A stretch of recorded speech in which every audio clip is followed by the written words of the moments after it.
Welcome to the Tech Egg. Don't get scrambled. Enjoy the video. In this video, I will show how to replace the air filter in a Mazda CX-5. First, make sure you have a new air filter and a screwdriver ready. Park your vehicle safely on a level surface, then open the hood. You'll need to locate the black plastic air filter box, usually found on the passenger side of the engine bay.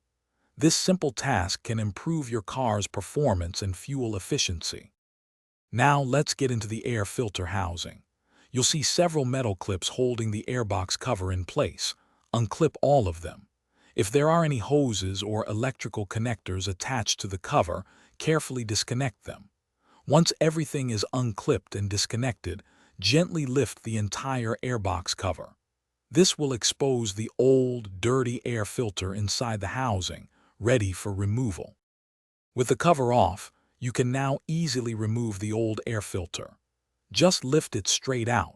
Take a moment to inspect the airbox for any leaves, dirt, or debris, and wipe it clean with a cloth.